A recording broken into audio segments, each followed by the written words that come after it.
Mari kita jaga NKRI dengan counter hoax.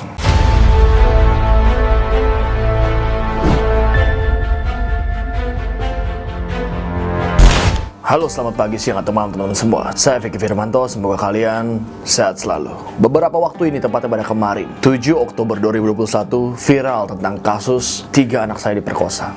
Ada seorang ibu yang meminta tolong kepada kepolisian dan kepada publik agar melanjutkan kasus tentang pemerkosaan anaknya yang dilakukan oleh ayahnya sendiri yang merupakan ASN atau aparatur sipil negara. Kejadian tersebut terjadi di Luwu Timur, Sulawesi. Ia menuliskan informasinya, ia mengatakan kasusnya tidaklah dilanjutkan dan ditutup oleh pihak Polres Luwu Timur. Kasus tersebut sudah dilaporkan sejak tahun 2019 lalu. Menjadi marak di media sosial dan memancing amarah dari para netizen plus 62. Berawal dari postingan dari project multatuli.org pada hari Rabu 6 Oktober 2021. Penerbitan itu merupakan penerbitan ulang yang dimaksudkan untuk bersama-sama mendorong penyelesaian kasus pemerkosaan terhadap 3 kakak beradik di Luwu Timur, Sulawesi Selatan yang diduga dilakukan oleh ayah kandungnya sendiri.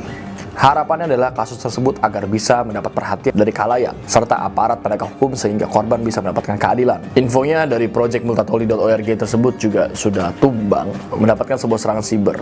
Ini agak bingung karena dalam postingan informasi berita tersebut tidaklah diberikan bukti-bukti yang kuatnya dan tidak diberikan klarifikasi dari pihak ibunya, yang itu hanya sekedar tulisan belaka yang ini agak simpang siur jadinya. Sedangkan dari pihak kepolisian dari Polres Luwu Timur menuliskan bahwa itu informasi hoax dan kasus itu sudah ditutup sejak tahun 2019 silam. Tapi pernyataan dari pihak korban berbeda lagi, di mana korban mengatakan bahwa pihak kepolisian menangani kasus ini dengan cara tidaklah serius, tidak diusut secara tuntas, seperti sang pelaku seolah-olah dilindungi dan korban diintimidasi. Kasus tersebut sempat juga sang korban yang merupakan anaknya mendapatkan panggilan dari pihak kepolisian dan tidak didampingi oleh pihak sang ibu. Kalau kita baca artikelnya tentang cerita itu panjang banget kayak novel. Kalian bisa cari sendiri di media seperti suara.com itu memposting hal seperti ini. Cari aja 3 anak saya diperkosa. Daripada panjang banget kalau saya bacakan di sini, itu akan makan waktu yang lama. Saya rasa kalian mungkin tahu informasi, dan kalau kalian nggak tahu informasi bisa cari sendiri.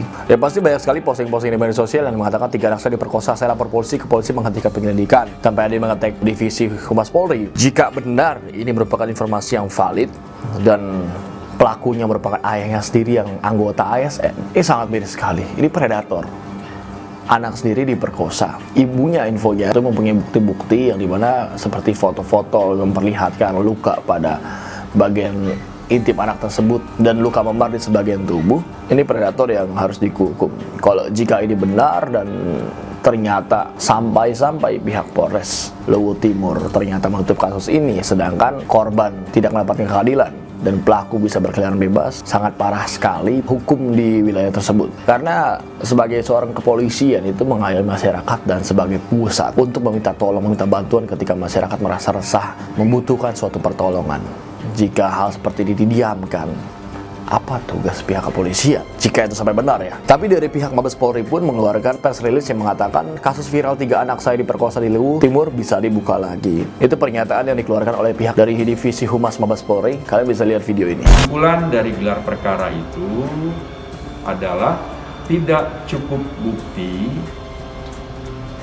Sekali lagi, tidak cukup bukti yang terkait dengan tindak pidana pencabulan tersebut.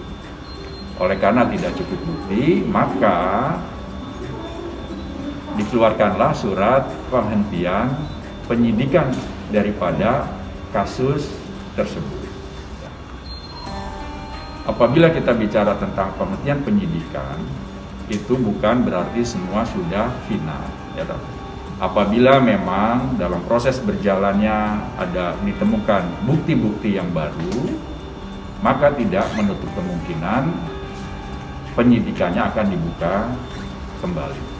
Dan untuk pihak Kapolresnya pada saat tahun 2019 dan sekarang itu sudah berbeda. Dan untuk pihak Kapolres yang sekarang yang terbaru harapannya bisa menangani kasus ini dengan tuntas. Dan sempat juga sang ibu dikatakan ia orang yang stres karena mengada-ngada atau halusinasi. Kita nggak tahu kebenaran seperti apa. Jadi untuk para teman-teman semua netizen masyarakat Indonesia, jangan asal mengeluarkan stigma yang ada di benak kalian, karena kalian juga belum tahu nih apa nih kebenarannya, informasinya gitu loh. Jadi kita sebagai masyarakat yang cerdas dalam bermedia sosial, ada baiknya kita menunggu klarifikasi resmi dari pihak kepolisian, dan kita semua wajib untuk mengawal kelanjutan dari kasus ini, karena jika sampai benar ini sangat miris sekali, dan jika valid juga informasinya, kenapa harus nunggu viral baru ditangani kasus ini. Semoga kasus segera ditangani dan ada titik terangnya. Ya pasti jika ada predator seks anak itu harus kita lawan bersama, karena itu salah satu ancaman negara ini dan sangat berbahaya sekali. Mari bersama kita counter hoax, kita cerdas dalam bermedia sosial, kita saring sebelum sharing informasi tersebut. Hati-hati terpancing, kita telaah dulu, kita kaji, kita cari sumber kebenarannya. Saya Vicky Firmanto, salam damai, salam hormat, salam NKRI 100% harga mati, salam nasionalis, merdeka.